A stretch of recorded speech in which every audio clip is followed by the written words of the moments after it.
guys! If kagaya mo ako, tapos madalas ka sa YouTube, aminin mo, at least once sa buhay mo, sinearch mo yung terms na short girl fashion tips.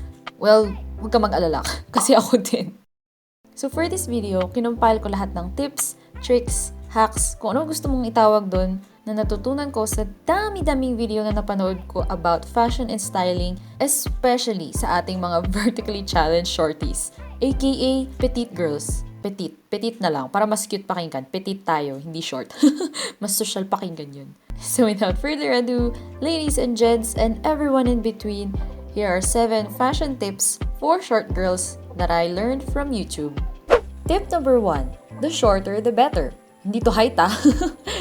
First example, crop tops. By definition, ang crop tops are tops na obviously naka-crop and ends usually sa may stomach or waist. Basically, para lang siyang t-shirt na hinati sa gitna para makita yung tiyan mo. So, sabi ko nga, crop tops usually end sa may waist. So, kapag pinair mo with a high-waisted pants or skirt, or short, or any high-waisted bottom, it gives off the illusion na mahaba yung legs mo. Another example are short skirts or mini skirts. Basta wag yung super mini na di ka na komportable isuot ha. Also, preferably, dapat high-waisted siya ha. So, ayun nga, similar to crop tops, mini skirts, especially sa ating mga petite girls, usually end either above the knee or mid-thigh. And since madaming exposure yung skin ng legs mo, edi i-take advantage mo na yun by, again, giving off the illusion na mahaba yung legs mo. Similar to that, short dresses. Again, just like sa short skirts, they usually end above the knee or mid-thigh. Kasi nga, di ba, ang aim natin dito bilang mga short girls is to elongate our legs sa mata ng ibang tao. Yes, naks. Last example, usually sa mga fashion tips na nakikita ko sa YouTube, ang title card na nilalagay nila dito is quote-unquote shorter hemline, specifically sa pants. Whether it's jeans or jeggings or capri or crop or kahit anong pantalon pa yan, the shorter the hemline, the better. Kasi kapag maikli yung hemline, nakikita yung ankles mo. So again, paulit-ulit na nga, diba? It gives off the illusion of longer legs, especially if you wear low-cut shoes. Which brings me to my last example.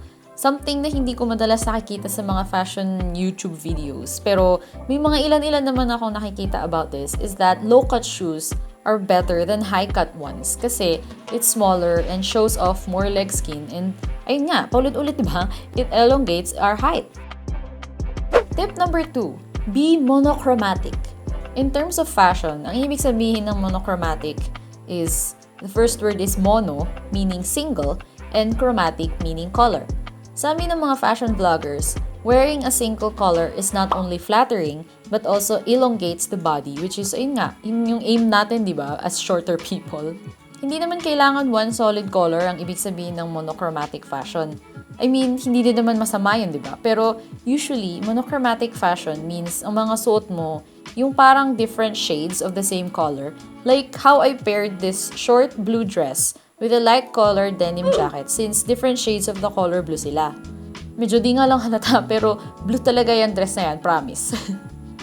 Also, the thing about monochromatic is that because same colors lang yung suot mo, pag yung bag or yung shoes mo, ibang color, parang nagpa-pop yung mga yun. So, di ba, parang stylish ka na, cute pa tingnan yung fashion mo, di ba? Tip number 3, wear vertical lines. Ito yung isa sa pinaka-common tips or tricks or hacks na naririnig ko sa fashion YouTubers. Lagi nilang sinasabi na vertical lines can help make you look slimmer, thinner, and of course, longer. Of course, hindi naman to lagi yung case kasi syempre, depende pa din naman yun sa nagsusuot, di ba? Pero sabi ko nga, kinakumpile ko lang naman yung mga tips ng videos nila dito sa video ko, di ba? Because trust me, mas madami akong horizontal stripes na damit sa closet ko. To the point na yung polo shirt na suot ko dito, hiniram ko lang talaga kay mama. Tip number 4, choose smaller accessories. Actually, related na to sa sinabi ko kanina about low-cut shoes. How smaller accessories can actually give off the illusion that you're bigger and longer in height. So for this tip, ang pinaka-common example is, you guessed it, bags. Small bags. Sinasabi ng mga fashion vloggers, pati ng mga fashion articles na nag-google ko, na kapag maliit yung bag mo, ayun nga, kakasabi ko lang, it emphasizes the contrast of size between you and your bag, or something like that. Gets you ba? Basta parang, when it comes to choosing bags, as much as possible, piliin mo yung maliit na kaya mong dalhin. Kasi kapag ginamit mo is malaki, parang it overshadows you. Wow, naks. Hindi, parang if malaki yung bag mo, parang kang kinakain nung laki nung bag. And it makes you smaller. Whereas, compared kung ang bag mo is smaller, ayun nga, it gives off the illusion that you are big. Hence, you're taller. Tip number 5, show your waist. Ito talaga ang pinaka-common and pinaka-basic na tip. Not just for petite girls like us, pero kahit sa mga taong walang pake sa height, pero may pake sa fashion. Actually, baka nga kasalanan pa pag hindi ko in-include tong tip na to sa video na to. Ayun nga, show your waist. Important na i-separate mo yung torso from your legs para ma-emphasize and ma-elongate yung proportions ng body natin. Sabi ko nga, pair a crop top with a high-waisted bottom. Pag may dress ka na masyadong mahaba or walang shape, lagyan mo ng belt para lang may pakita mo yung waist. Or ang pinakamadaling tip talaga, ang pinakamadaling tip, mag-tuck in ka. Which brings us to the next tip. Tip number 6, when in doubt, tuck it in. Sabi ko nga, important sa ating mga petite people na maipakita yung proportions natin. Kasi minsan, kaya tayo nagmumukhang maliit is because hindi nga nakikita yung separation ng legs from the torso. And the easiest way to show that is by tucking in our shirt or blouse or any kind of top. Tsaka di ko lang alam kung ako lang to Pero minsan, yung mga blouse o yung shirt na binibili ko, nakalagay crop top daw. Pero pag sinuot ko na, mahaba pa din. Or I mean, at least crop top naman talaga siya. Pero alam mo yun, lagpas pa din sa waist ng konti. So, ang ginagawa ko, dahil tamad akong maggupit at magtahi, tin-tuck in ko na lang. And because maikli nga siya, madali lang siyang i-tuck in. Another example is this black off-shoulder blouse. Yes, sinabi kong off-shoulder siya, pero may garter siya, kaya di ko na siya i-off-shoulder, okay? Don't judge me. Ayun nga, ang point ko sa blouse na to, madalas ko tong sinusuot ng as is. Kasi okay naman siya, diba? Okay naman tingnan, kahit hindi naka-tuck in. Pero I just wanted to make a point to myself sa video na to na minsan, kapag tinak-in mo, it really does make a difference. Tsaka sayang naman yung pagka-high waist nung palda ko if hindi ko may papakita, di ba? So yeah, ito yung difference ng tucked out versus tucked in. And the last tip, tip number 7, be confident in your skin. Of course, height mo na din. Yes, I know it's cheesy, it's corny, and very cliche, pero minsan talaga, kapag confident ka sa suot mo, and especially sa sarili mo, it actually shows. Like, hindi ako masyadong naniniwala sa aura and all that kasi parang tunog anime. Pero, minsan talaga, may mga taong may aura or appeal, or even though alam mong hindi sila yung pinakamatangkad, yung pagiging confident nila is enough para hindi sila maliitin, literally and figuratively. Also, ayun nga, embrace your height. Be confident. Sabi ko nga kanina, hindi naman laging applicable yung pagsuot ng vertical lines. Kasi kahit ako, mahilig ako sa horizontal stripes. As in, mas madami pa yung damit na meron akong may horizontal stripes kaysa sa vertical. Kasi personally, I think it's cuter, di ba? Itong dress na to, isa sa mga favorite dresses na nabili ko sa infamous Tiangge sa Taytay Rizal. Nung una, tinanong ko pa nga kung may maikli nito. And alam ko naman na pwede kong isuot to ng may belt. Pero alam yun, maganda naman siya kahit mahaba, di ba? And even though it contrasts yung sinabi ko kanina about short dresses, wala na akong pake. I really like this dress kahit mahaba siya. It feels like summer, it's red, it's flowy, and dare I say it, I feel pretty pag sinusuot ko to. And sabi nga ni DJ Khaled, and another one. Isa pa tong midi skirt or maxi skirt, or ewan ko kung ano tawag dito, basta mahabang skirt siya. I rarely gravitate towards long skirts. Kasi nga sabi ko kanina, diba, short skirts are more flattering, especially sa ating mga petite girls. Pero nakita ko to sa isang ukay-ukay at agad-agad nung nakita ko siya, na in love ako sa lace detail niya sa baba. So, kahit alam kong masyado siyang mahaba para sa height ko, nawalan na ako ng pake at binili ko na siya. Also, look, it's black. Madali siyang i-pair sa kahit anong top, kahit sleeveless pa yan o kahit simpleng t-shirt lang, di ba? It's flowy, it's pretty, and the lace. Just look at the lace. Oh my God, ang ganda ng lace niya, di ba? So, ayun nga, at the end of the day, let's all be proud of our height. Kahit ilang fashion tips and tricks and hacks pa ang panoorin mo, if you can't embrace your height and beauty, walang mangyayari. Trust me when I say na I've been insecure about my height most of my life. Like, I catch myself na nagre-reklamo about my height. Like, gusto kong mas matangkad akong ganito para mas bagay ako sa ganyan. Pero through the years, I've grown, I've matured, and I've learned that sa panahon ngayon, wala na sigurong may paki kung maliit ka o matangkad. I mean, unless model ka sa Victoria Fashion Week.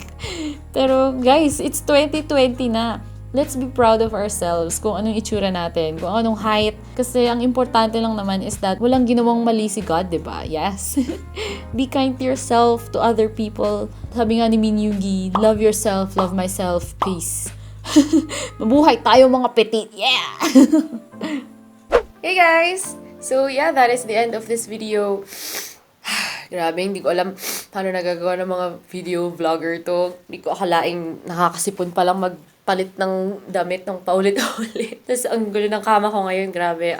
Again, this video is not intended to be a tutorial or a how-to or anything na kahit katiting lang ng fashion vlog na nakikita niya sa YouTube. It is just something that I've always wanted to do. It's just a video na parang kinumpile ko lahat ng mga tips and hacks for short girls. Actually, hindi tayo short girls. We are petite. It's not short, it's petite. Kasi, alam mo yun, mas social pakinggan yung petite. Pero ayun nga, yeah, I had so much fun doing this video. Matagal ko nang gustong gawin tong video na to, pero alam mo yun, parang hindi ko alam yung Grabe, ang weird ng boses ko. Sinisipon na talaga ako. Ayun nga, I've always wanted to do this video, this kind of format ng video, pero I never had the opportunity. Mostly because wala nga akong experience gumawa ng any sort of fashion video. Pero last week, last week, nung ginawa ko yung video ko ng yung things to do when you're stuck at home, I felt the kind of opportunity or the experience na hinahanap ko to make this kind of video. And I don't know, siguro kasi nga hindi nga ako fashion expert, or do I even have kahit katiting lang ng fashion sense na meron lahat ng fashion vlogger na pinapanood ko. Pero yeah, sabi ko nga, from my Get Ready With Me video, I will be productive this year kahit sobrang shitty na ng year natin ngayon. Pero alam mo yun, wala pa naman tayo sa kalahati. Maybe let's hope and pray na it will turn around. And yeah, I hope this video was enjoyable, at least para sa inyo. Alam ko naman na maraming short girl fashion tips dyan sa YouTube. Wala lang, I wanted to compile it all and see if nagawa ko siya kaparehas ng nagagawa nila, if that makes sense. I also have so many fashion-related videos, video ideas na nakaplano. And I wanted to start it off with this video. Turo ako ng turo kasi na doon yung mga damit ko. Pero ayun nga, I had so much fun. And with what's happening right now, we need a little bit of positivity and fun and uplifting kind of mood. We are in the 4th week of quarantine, and until then, let's stay positive, let's keep healthy, stay safe, practice social distancing. Ano pa ba? Oh, wala pa yung brain cells ko, ang daming damit. And yeah, thank you for watching. If may mga tips akong na-miss or hindi nasabi sa video na to, or at least a tip na meron ka for petite, not short girls like us, comment them down below. And yeah, I appreciate the comment. Ano? Additional tip, yun. That is it for this video. Thank you guys so much for watching. If you like this video, and if you aren't already, feel free to subscribe. I upload videos of K-pop, anime, reaction videos, travel vlogs, anything under the sun. And I will see you guys in the next video. Bye!